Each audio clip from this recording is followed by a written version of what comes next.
Our fifth inventor is Mary Anderson, the inventor of the windshield wiper. It would be more than enough to come up with such a concept, but she did it in 1902, before the automobile was at all commonplace. Yet the first American automobile was probably the one from 1893, but there had been streetcars in New York City since 1832. It was this mode of transportation that triggered Mary Anderson's flash of genius. As the story goes, it was wintertime, and Mary from Alabama noticed that the trolley driver of the car she was riding in was required to leave the side window open to prevent frosting, and to periodically go outside the vehicle to clean off the sleet and snow. Mary apparently made sketches of a design for a windshield wiper and then returned to Alabama to refine her idea, envisioned it for trolleys, electric vehicles, and motor cars in general. Furthermore, she had a local company make one of the devices and filed a patent on June 18, 1903. It was issued on November 10, 1903, U.S. 743801. This was not an automatic windshield wiper, since such was not invented until 1917 by another woman. That inventor's name was Charlotte Bridgewood, and her patent was entitled Electric Storm Windshield Cleaner. Interestingly, Bridgewood's daughter, Florence Lawrence, invented the turn signal, so we can thank three women for everyday items used on automobiles. Nevertheless, in Anderson's invention, she created an internal lever that could be used to move a wooden rubber-lined squeegee blade outside. However, she included a spring that kept the wiper against the window and a weight that counterbalanced the arm. Mary Anderson was born on the Burton Hill Plantation in Greene County, Alabama, on February 19, 1866. Her full name was Annie Mary Anderson, and her older sister was Frances Fanny A. Anderson.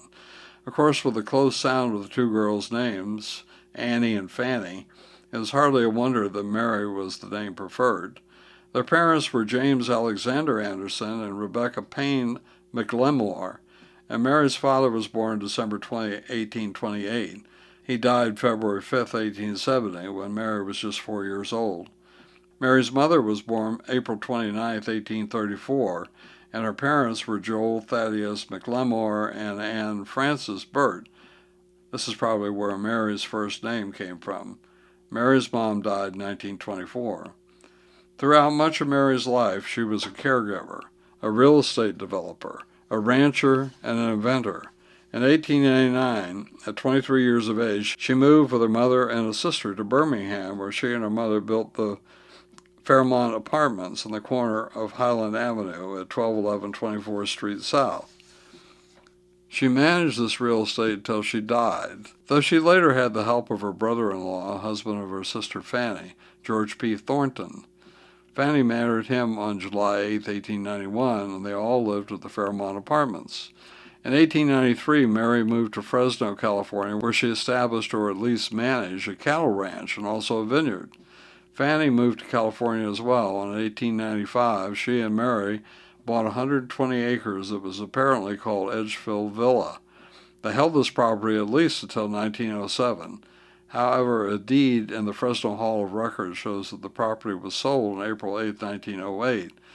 They had purchased the property for $3,000, but sold it for $10. Hence, the California venture was apparently not a monetary success. In September of 2016, I positioned myself as close as possible to Mary's former property, now where the South Dickinson Avenue becomes South McMullen Grade in southwest Fresno. There was an irrigation canal along the southern edge of the property, but the old ranch and possibly vineyard was about 1 mile east from where I stood, at just before the no trespassing sign. The next two photos show where Edgefield Villa was probably located. However, it was in 1898 that an elderly Birmingham, Alabama aunt needed Mary's care, so Anderson returned to provide it. Fanny eventually returned as well, but the timing is not certain. The aunt supposedly had 17 trunks, which Mary was never supposed to open, but when the aunt died, they were found to contain boxes of gold and silver. These were sold, and this put the family on a firm financial foundation for the rest of Mary's life. In 1902, Mary made that fabled trip to New York City, though why she did it in winter is unknown. Nevertheless, she was unable to sell her windshield wiper idea. In 1905, she approached a well-known Canadian firm, offering them the rights to her invention. The Canadian company indicated, "We do not consider it to be of such commercial value as would warrant our undertaking its sale." Unfortunately, the patent was due to elapse in 1920, and Mary had neither the interest nor the financial incentive to further develop her ideas. Hence, she let what she had created just go into the public domain, and eventually all automobiles had windshield wipers. However, they were optional at first, and the first automobiles didn't even have windows. Yet Mary never received any money for her invention. Neither did Charlotte Bridgewood for her creation of the automatic windshield wiper. Mary continued her management responsibilities at the apartments until she died in 1953 at age 87. Her death certificate indicates that she had a stroke due to unclassified hypertension and atherosclerosis. She was the oldest member of Birmingham's South Highland Presbyterian Church.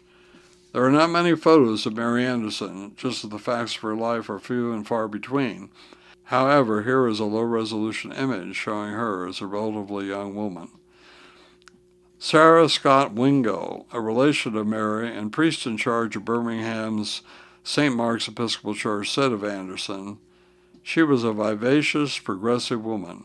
Wingo also indicated that Mary was a developer and inventor who was self-supporting throughout her life and later cared for her niece's children. Unfortunately, Mary Anderson's inventive genius remained unknown to most and was only rediscovered in the last few years.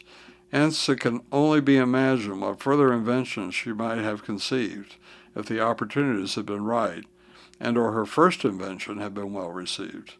Nevertheless, this history is a common aspect of inventors' lives, though it is indeed quite sad.